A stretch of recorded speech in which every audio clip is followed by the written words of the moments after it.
Hello दोस्तों, स्वागत है आपका एक बार फिर मेरे चैनल पर।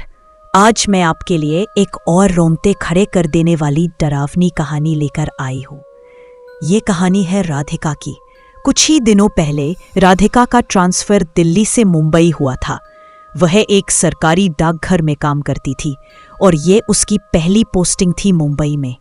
उसे रहने के लिए एक सरकारी क्वार्टर मिला था जहां उसके आसपास भी कई सरकारी कर्मचारी रहते थे। शुरू के कुछ दिन सब कुछ सामान्य था, लेकिन उसके कमरे के ठीक बगल में एक लड़की रहती थी।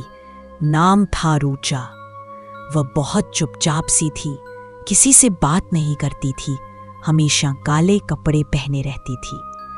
राधिका ने कई बार उससे बात करने की कोशिश की, लेकिन वह बिना कुछ बोले बस उसे नजरअंदाज कर आगे बढ़ जाती थी।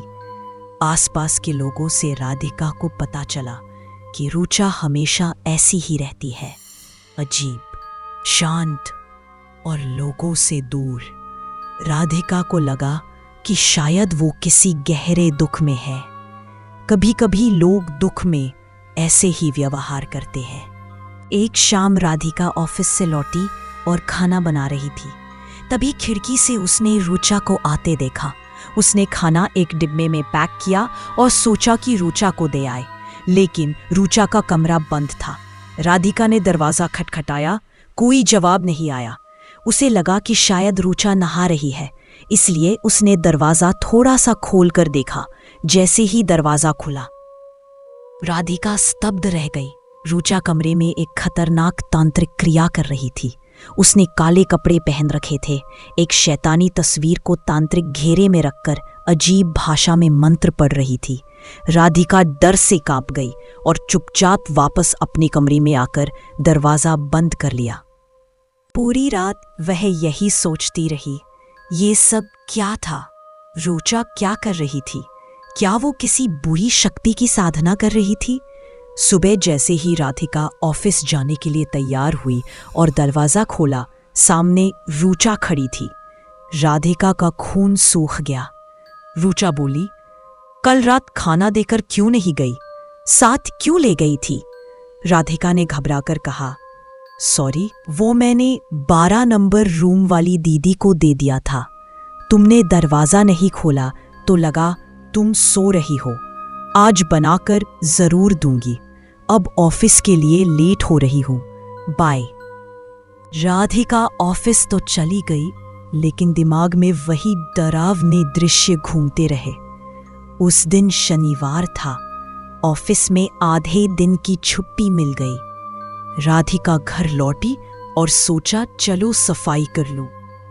सफाई करते करते जब वो बेड के नीचे पहुंची तो देखा वहां फर्श पर खून से बना तांत्रिक घेरा था और उसके बीच उसका नाम लिखा था। वो डर से कांप गई। जल्दी से उसने पोछा लगाया और सब साफ कर दिया। रात को जब वो खाना खा रही थी, दरवाज़ा खटका। बाहर रुचा थी।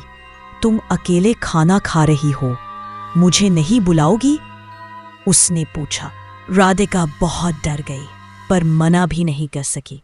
कहा, आओ ना, साथ में खाते हैं। रुचा बैठ गई और बिना नजरें हटाए, बिना किसी शिष्टाचार के, पूरी मुट्ठी में भर भर के खाना अपने मुंह में ठूंसने लगी। उसकी आंखें लगातार राधिका के चेहरे पर टिकी थीं, जैसे कुछ गहराई से देख रही हो। रात हुई। राधिका को समझ आ गया था कि आज कुछ अनहोनी जरूर होने वाली है। उसने हिम्मत की, कमरा बंद किया और सोने की कोशिश करने लगी। रात के 1 बजे तेज आवाज में दरवाज़ा खटखटाया गया। राधिका डर से उठी और धीरे से पीपहोल से झांका। बाहर रुचा थी। उसके साथ 6-7 लोग और थे। सबने काले कपड़े और अजीब टोपी पहन रखी थी। किसी का चेहरा साफ नहीं दिख रहा था।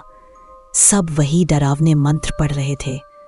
राधिका ने डर से अलमारी खिसकाकर दरवाजे के आगे लगा दी। अब आवाज़ें और भी तेज हो गई थी। ऐसा लग रहा था कि बाहर अब 15-20 लोग हो चुके हैं। दरवाज़ा तोड़ा जा रहा था। एक कोना टूट गया। वहां से सब अंदर झांक रहे थे। राधिका ने पुलिस को फोन लगाया। उन्होंने कहा, मैडम, हम जल्दी से जल्दी पहुंचते हैं, तब तक आप खुद को सुरक्षित रखें। पर राधिका को पता था पुलिस को आने में वक्त लगेगा। उसने अपनी बहन को मैसेज भेजा, पूरा वाकया लिखा कि अगर उसे कुछ हो जाए तो सबको सच्चाई पता चल सके। लेकिन जैसे ही मैसेज भेजा, उसका फोन अपने आप बंद हो गया।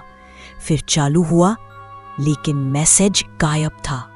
अब तो राधिका का डर और गहरा हो गया। बाहर लोग दरवाजा काटने लगे। राधिका ने खिड़की खोली।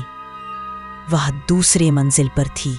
बाहर झांका तो जमीन नहीं, एक गहरी काली खाई दिखी। पर अब उसके पास कोई और विकल्प नहीं थे। उसने आंखें बंद की और खिड़की से छलांग लगा दी। उसे लगा वह किसी अंधेरे अनाब गहराई में गिर रही है। जब उसने पीछे मुड़कर ऊपर देखा, खिड़की पर वही लोग खड़े थे। अब उनके चेहरे साफ दिख रहे थे, इंसानों जैसे नहीं, राक्षसों जैसे थे। फिर अचानक वह एक पेड़ पर अटक गई और वहीं से नीचे कूदी। अब खाई गायब थी। नीचे पुलिस की गाड़ी आ गई थी। राधिका बेहोश हो गई।